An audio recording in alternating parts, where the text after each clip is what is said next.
The Vietnam War, 1955 to 1975, was one of the longest and most controversial conflicts in U.S. history. It was a war fought not only on the battlefield but also in the hearts and minds of Americans back home.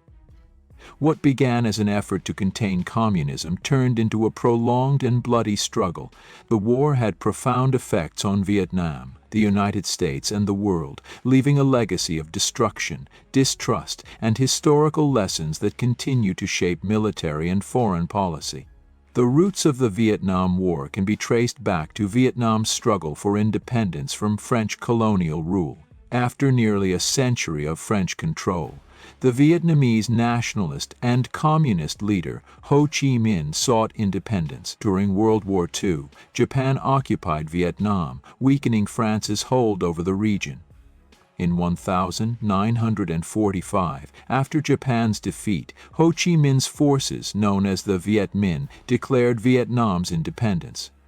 However, France refused to relinquish its colony, leading to the First Indochina War 1946–1954 between the Viet Minh and French forces. The United States, fearing the spread of communism, provided financial and military aid to France, viewing the conflict through the lens of the Cold War.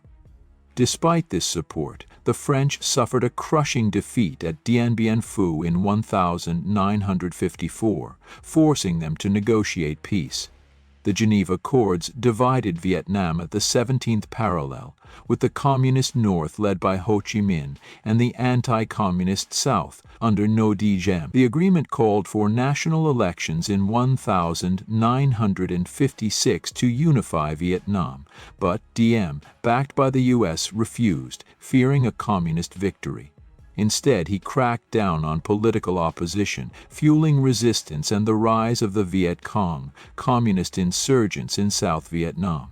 Under President Dwight D. Eisenhower, the U.S. sent military advisors to South Vietnam to train its army, the ARVN, the Army of the Republic of Vietnam. By the time John F. Kennedy took office in 1961, the situation had worsened, with Viet Cong attacks increasing.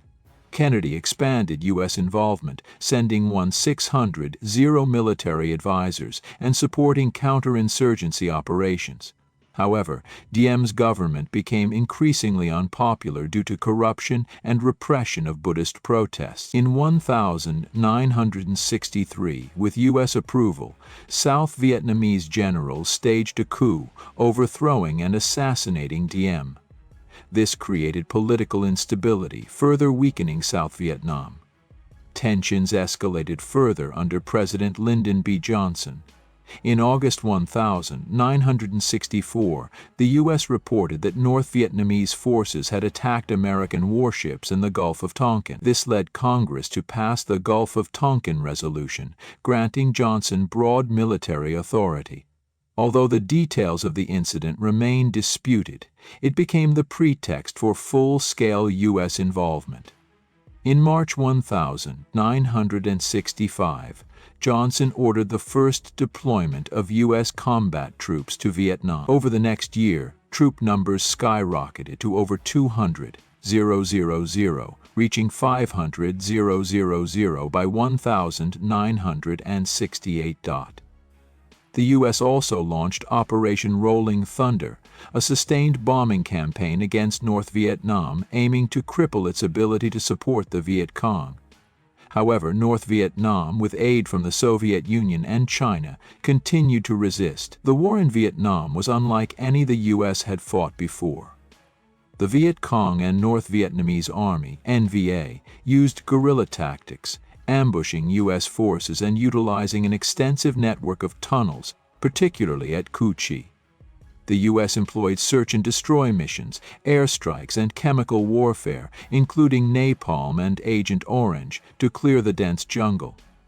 Despite superior firepower, American forces struggled against an enemy deeply embedded in the terrain. A major turning point came with the Tet Offensive in January 1968.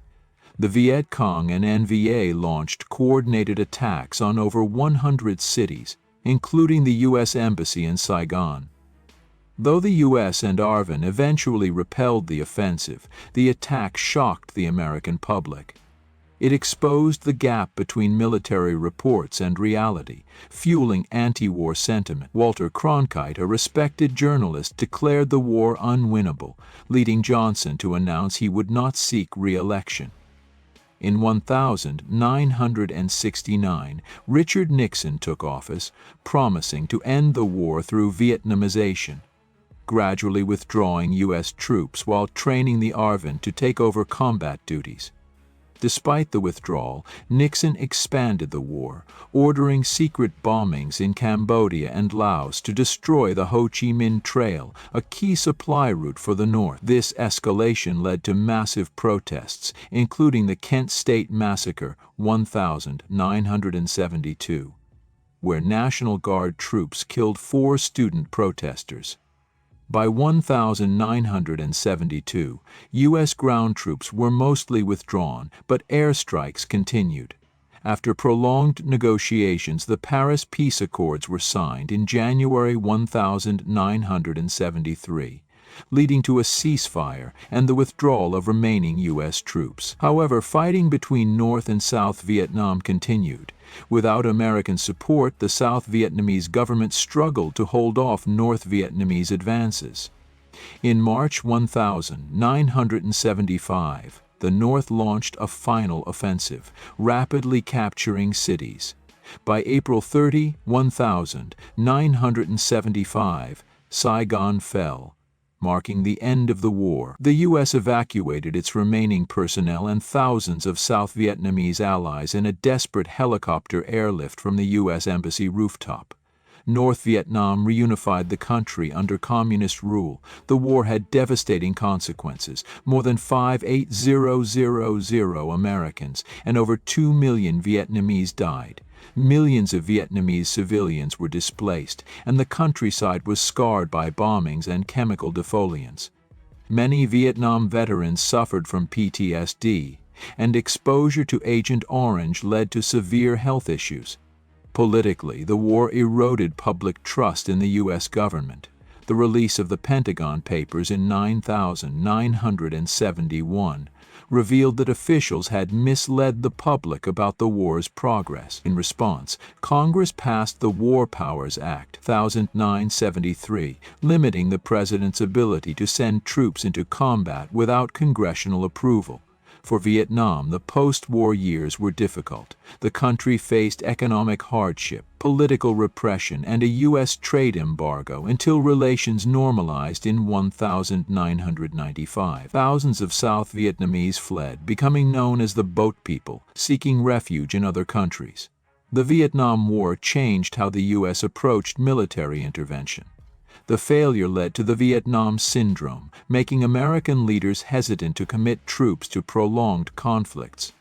The war also influenced later U.S. engagements in Iraq and Afghanistan, where lessons from Vietnam, such as the difficulty of fighting an insurgency, were considered. Despite its controversies, the war remains a testament to the bravery and sacrifice of those who fought on all sides.